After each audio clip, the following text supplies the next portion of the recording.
K സ്മാർട്ടിന്റെ പ്രവർത്തന ചെലവിനായി തദ്ദേശ സ്ഥാപനങ്ങളുടെ കെട്ടിട നികുതിയുടെ 2.5% ഈടാക്കാനുള്ള തദ്ദേശ വകുപ്പിന്റെ തീരുമാനത്തിനെതിരെ പഞ്ചായത്തുകൾ. തദ്ദേശ സ്ഥാപനങ്ങളുടെ അധികാരത്തിലും വരുമാനത്തിലുമുള്ള കൈകടത്തലാണ് നടപടിയെന്നാണ് വിമർശനം. Media one exclusive. പഞ്ചായത്തും മുനിസിപ്പാലിറ്റിയും കോർപ്പറേഷനും പിരിക്കുന്ന കെട്ടിട നികുതിയുടെ 2.5% ഇൻഫർമേഷൻ കേരള മിഷൻ നൽകണമെന്ന് കാണിച്ച് കഴിഞ്ഞ ദിവസമാണ് തദ്ദേശ സ്വയംഭരണ വകുപ്പ് ഉത്തരവിറക്കിയത്. കെ സ്മാർട്ടിന്റെ പ്രവർത്തനങ്ങൾക്കുള്ള ചെലവിലേക്കാണ് പണം ആവശ്യപ്പെടുന്നത്. തദ്ദേശ സ്ഥാപനങ്ങളുടെ നികുതി വരുമാനത്തിൽ കുറവ് വരുന്ന നടപടിക്കെതിരെ പ്രതിഷേധം ശക്തമാണ്.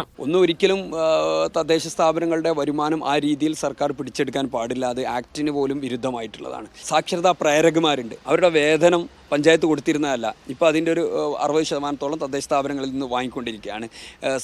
പെൻഷൻ നൽകുന്ന സാമൂഹ്യ സുരക്ഷാ മിഷന് തദ്ദേശ സ്ഥാപനങ്ങളിൽ നിന്ന് വിഹിതം വാങ്ങിക്കൊണ്ടിരിക്കുന്നുണ്ട്. അംഗനവാടി ജീവനക്കാരുടെ വർദ്ധിപ്പിച്ച വേതനം തദ്ദേശ സ്ഥാപനങ്ങളാണ് നൽകുന്നത്. തദ്ദേശ സ്ഥാപനങ്ങളിൽ നിന്ന് സർക്കാരിന്റെ വിവിധ വകുപ്പുകളിലേക്ക് ഫണ്ട് വാങ്ങിക്കൊണ്ടിരിക്കുന്ന ഒരു ഏർപ്പാടല്ല. കെ സ്മാർട്ടിലൂടെ നികുതി അടയ്ക്കുമ്പോൾ തന്നെ ഓട്ടോ ഡെബിറ്റായി 2.5% IKMന്റെ അക്കൗണ്ടിലേക്ക് പോകുന്ന രീതിയാണ് നിർദ്ദേശിച്ചിരിക്കുന്നത്.